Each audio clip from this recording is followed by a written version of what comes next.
Hello you, it's Sunday night folks. Do not adjust that delight. We're here and we'll try and not give you a fright. It's the penultimate episode of 2017 of Audio Who. I thought it'll be sometime in 2018 by the time this thing goes up. But nevertheless, time-stamped.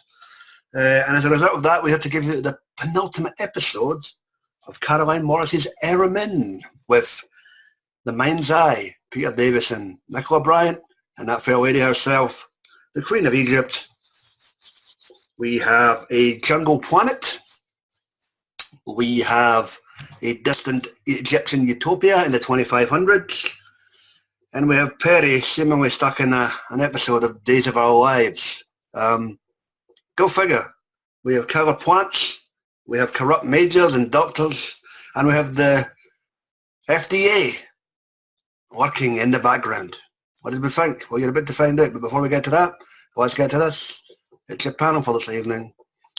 Joining us from NYC, Mr. Romadina. How goes it, Will? Hey now, fuck you, John, you lost. Oh, God. There you go. Nothing changes in New York, man.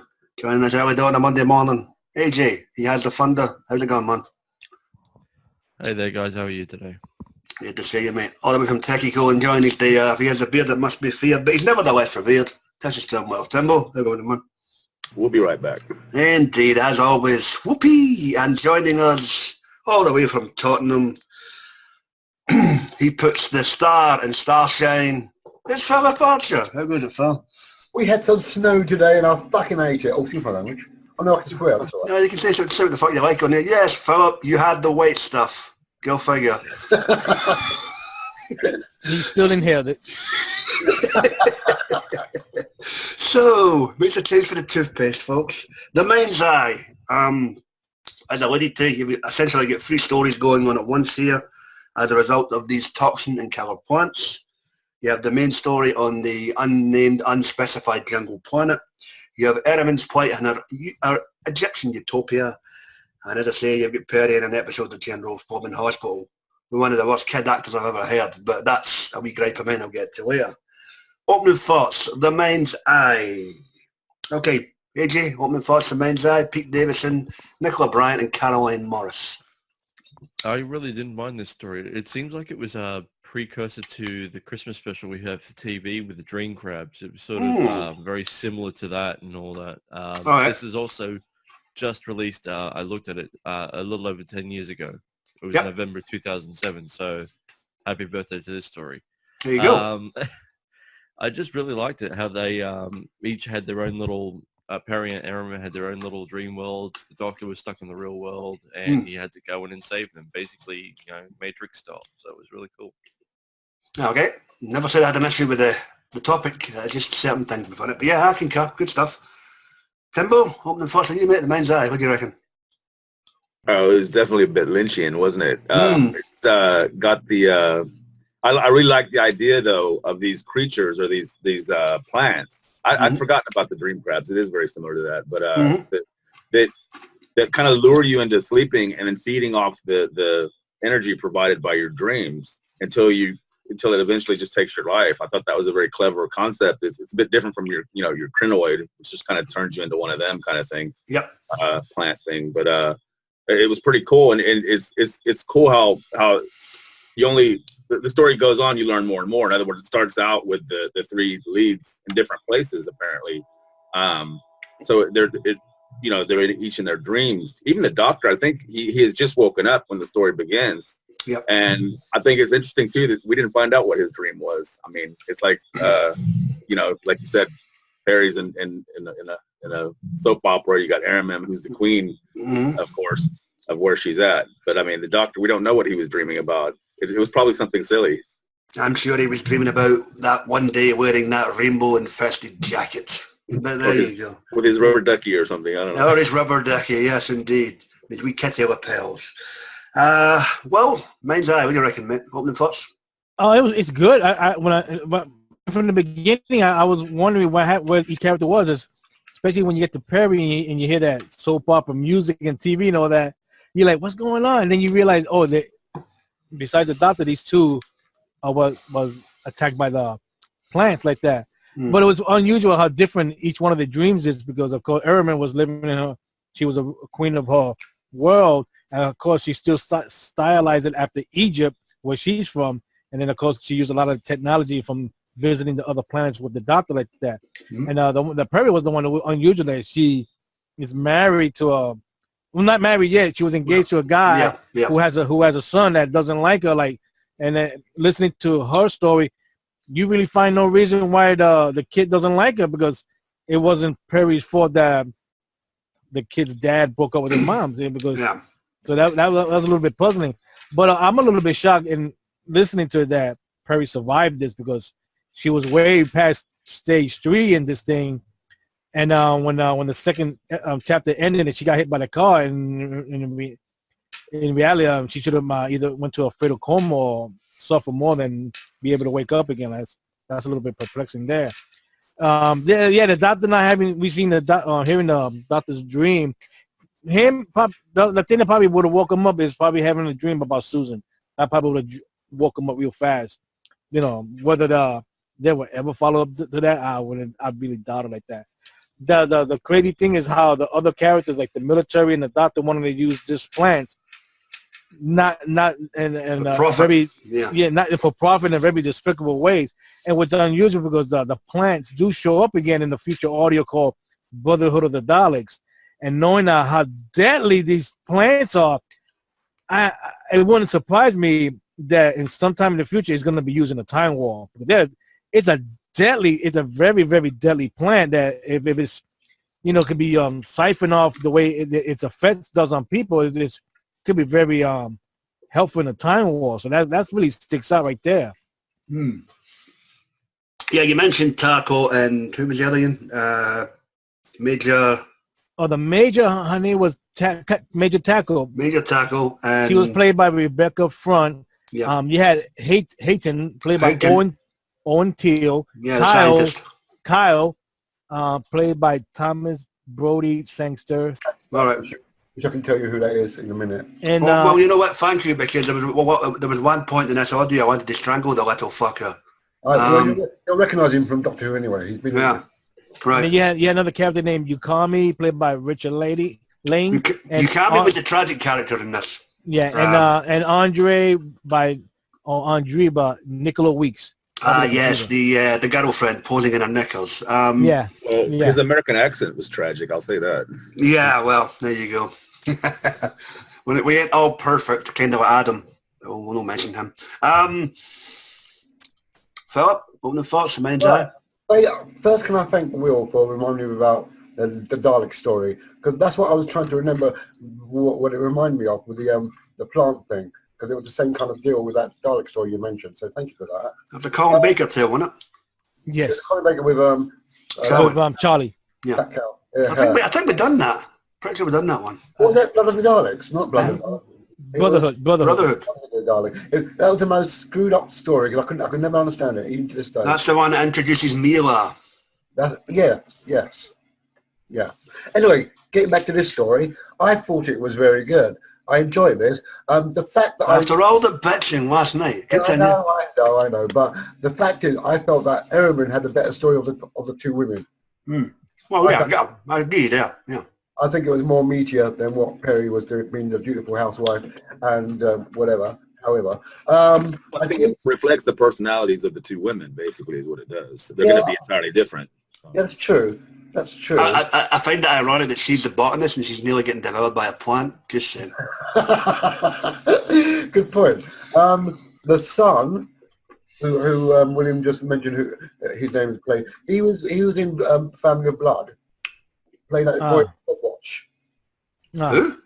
We played the boy with the footwatch. You know the schoolboys in the Family the of young Blood. kid. Oh, okay, that was him. Right. Right. And yes, he was a bit stroppy in this, but I'll let it go. That's how he was actually fine up until you got to the hospital scene when the doctor came in. Yeah. Come with his mother, and I'm going, they could have done another couple of takes of that. Jesus Christ, man. Well, I think it wasn't that because it was supposed to be kind of like, in other words, he's broken through into her dream, and it's becoming less and less realistic inside her head. I suppose, I would have read it that way, but I mean, because you're right, he was annoying, but I think he was supposed to. He's a teenager. Yeah, exactly. Sorry, Phil, continue. No, okay. What else? I do wish, like everybody says, that they would touch upon what the Doctor was dreaming of. And I'm thinking, would it have been something to do with the Master and they're having a battle or something? Or Nah, Sorry, Andrew, it's not you. Fuck you. that was already done in the fourth Doctor story. You know, no, but they always keep his things secret. I hate that. Right. That's because he's a man of mystery. At the end of the day, you don't want To be a woman of mystery. Sorry, feminist. Person of mystery. Yeah. But like I said, I do think Erimem's story stood out more than Peri's one. Peri's one was too domestic for me. It was like, fair enough. All right, cool. Good thing. It's a good thing overall. Yeah, and for me, I can come with a group, guys. I did enjoy this. Three-parter. This is back when Big Finish was experimenting with the odd three-parter, possibly one-parter within the disc range. I think they've done it for up to like 30 stories. I think the trilogy with Quine and McCoy was where it ended. About the 1,000 Yeah, I believe. I thought it was only a handful. And it was a handful, but it was spread through that up to like the 130s from the early hundreds, I believe. Or the late 90s. I'd have to go back and check it. But yeah, I agree with Philip. Erimem's story was the more meatier of the two. I wasn't really a huge proprietor of Stepmama Brown. Just no for me, nothing wrong with the acting with regards to it, other than that wee bit of dialogue with a kid, as we originally mentioned. But it was just take your soap operas and shove them. I'm the one for all that stuff. You know, nearly died. Let's get married. I bumped the best friend. I was actually trying on a wedding dress. Nah, no for me. Perimen's Perimen? Who the fuck Perimen? Erimem's story was a whole lot better. Interesting the fact that she's ruling this utopia way in the future, and apparently guards and resistance fighters can get laser guns from nowhere when they're shooting people in the background. Go figure, but that was part of the dream concept, I suppose. The plants were interesting. The corruption in the real world with Hayton and Tackle was a nice twist, especially when you find out that they're in cahoots towards the end of the story, despite the fact she stunned them and put them on the brink. But there you go, that's just a nice wee swerve towards the end of the story. And as I say, you've got the tragic figure with the bad American accent. He's dreaming at the end he's off to explore the universe in the TARDIS, and he's, in actual fact, he's no long for this world. Oh dear. Still, you know, at least he did what he could to help. And he went out, I wouldn't say he went out fighting, but, you know, he done the right thing, I suppose. Right, guys, any events or characters that stood out for you within this tale? Well, we're gonna start with Erimem, because like we all said, her story was pretty good like that, and then of course her realizing that she was in the dream world because of the way the Doctor talked to her. Like, you're doing the thing from your past, and then you're noticing all these technologies from all the places that we've been at. So that was how she was able to wake up so quickly. The Peri, she was okay but notice she should have, but she wanted that was the way what she wanted. But in a way, her subconscious was a little bit telling her that it was a dream world, because if you notice, when it jumps a lot to her scenes, you hear the music from the soap opera TV. Yeah. So that so that's a little bit of a clue for her that this is a dream, but she wasn't realizing it. Especially when the circumstances with her stepson and her husband, soon-to-be husband, was going on so fast that she couldn't realize it. So, she stood out pretty good like that. Of course, the two bad guys, I got to give them props, because one of them really wanted Peri to die just to see the effects and then collect it for his own purposes. For the data, Yeah, for the data and sell it. And then the military chick just wanted to, again, make money off it. And, and with the Doctor like that, of course, was her being her character was so straightforward the way she was. It was so unusual that the computer was warning her to go jump in the escape pod, and she ignored it and blew up. I'm like, you gotta be kidding me. You know what? I actually went, yes, when that happened. I don't know why. She wasn't exactly the main antagonist. There was other factors there. I just went, no, she's a bitch. Fuck her. Boom. Yeah. I know, but I was shocked because she was so the way straight to the book, everything. Even though she was faking it when she was putting the other Doctor in the break like that. Yeah. I couldn't believe that she ignored the computer warning to go jump to the escape pod. That was unusual. Of course, the other guy that's from the government agent spy like that. The FDA. The FDA. And he was pretty good like that. It was a sad, his ending like that, but in a way it was good because he was able to even though he's only in the dream, that he was able to see his sister again. You know, Yeah, well, right, yeah. in the story Actually that found God his used. sister then, yeah. Yeah, but it was unusual because when the scene with him going into TARDIS was unusual because he did not show the expression that everybody who ever goes into TARDIS does about the bigger on the inside like that. He just made a note of it then and had a conversation with the doctor, but he didn't express any shock. Well, how big it was. It wasn't bigger on the inside because he was dreaming about something else. The doctor says, "Look at the blue cone. The rest of it's underground." You know, like yeah. So in other words, yeah. he was dreaming of what the TARDIS might be, but he was entirely wrong because he's never been in there. Yeah. That's what gave it away that he was dreaming. I said, oh, that's sad. All right. It's pretty good though. Perry below deck. Yeah, take your sister below deck. Yeah, no, not the TARDIS man. All right, Timbo, anything stand up for you, mate? Well, yeah, I mean, the ending is tragic for him. I didn't really buy the fake out though. I mean, I just you kind of knew that that's what was going on, especially when his sister pops up out of nowhere, and you're like, okay, obviously he's come entrenched. But why was it such an accelerated process? Because the doctor goes to look for him and he's already dead, whereas Peri was around for 3 episodes. It's in a similar state. I didn't get why. Well, yeah, she was mad. The way that doctor was saying that it was only a couple of plants that was on Peri, but again, she was way past stage 3. Why? That's what I mean. That's a little bit unusual because this guy and the guy that was with him, who was the villain, they both ended up being killed by these things pretty quickly, I guess, unless the doctor was gone for hours. I think. Well, he was gone at least an hour towards the end when they two were in the TARDIS himself. It was at least an hour when he walked back in at the end. But I think it might have something to do with the fact. Recall they always said we need to get out of here before nightfall. The jackals came out. Maybe the process accelerates at night. I don't know. Maybe they forgot to add that in there. Well, I also thought it was interesting too. They kind of what do you call it? They prefigure the fact that Erimem's days are numbered as part of the team. I mean, if the last right scene, to the yeah. He kind of says, "Well, where do you want to go?" I mean, or whatever, and she ends up leaving in the next story. Yeah. Which is, I guess, kind of cool. But I mean, it seemed kind of strange because in the previous story to this one is when she was pretty much going to stay married to Dracula.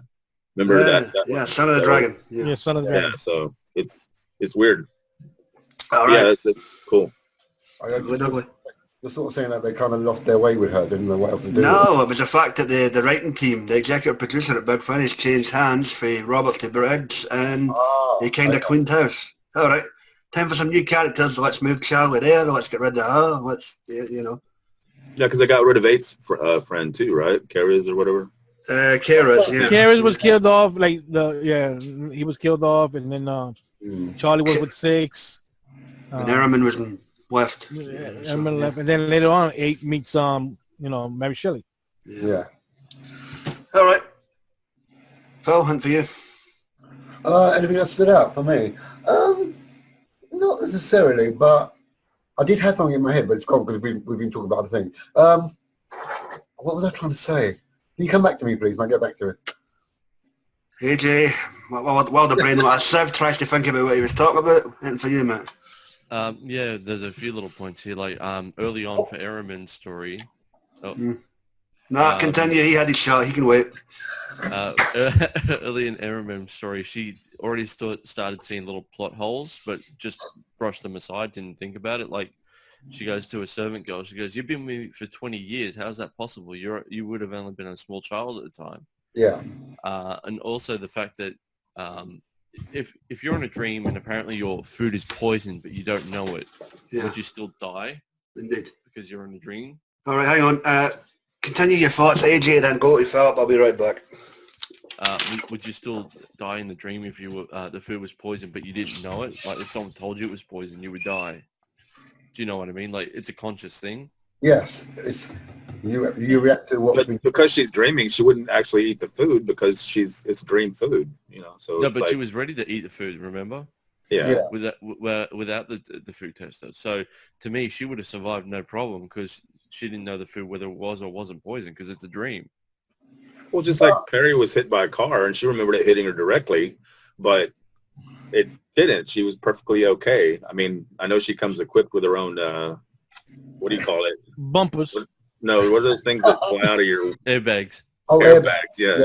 But I mean, in the sense that in other words, when the doctor they said it was barely a nick, you know, when she's in the hospital. You know what I mean? Yeah. So in other words, No, I don't know. I I wonder if those creatures are actually trying to keep you alive longer, so they get more energy. So in other words, they don't want to kill you immediately. No, Yeah. it seems to be a very long process.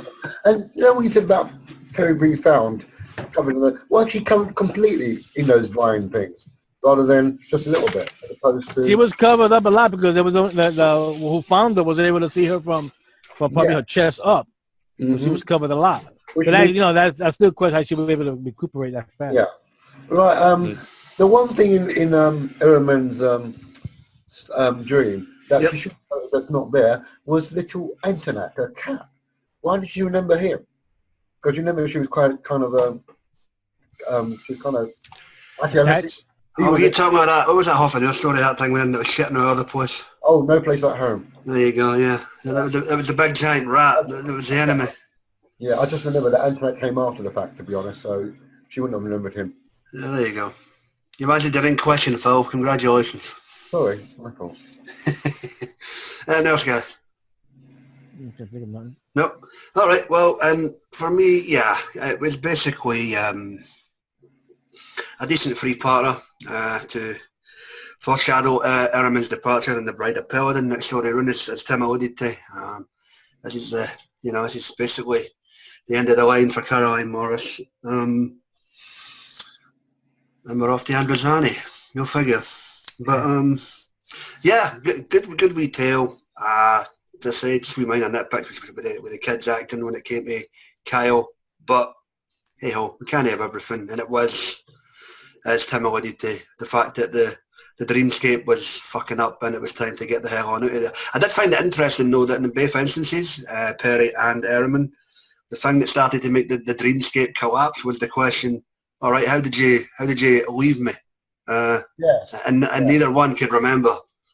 And that's what basically caused the breaches of reality to come tumbling down within those dream constructs. Yeah. Well, also Peri remembered Erimem actually being killed by some lizard creatures or something. She says, right? That was interesting. I mean, so in other words, they have false memories as well. Yeah, that was another audio, but she actually escaped. I can't remember what audio it was, but Oh. so that was an earlier story. It might have been the Church and the Crown, something like that. Yeah, Freezer Crowd. But there were lizards in that one. Was it Freezer Crowd? Oh, no, we could do that one. Then. That one. I'm not sure. Okay, fair enough. Here's a question, like, because we know even though we haven't reviewed it, that Erimem leaves the Fifth Doctor.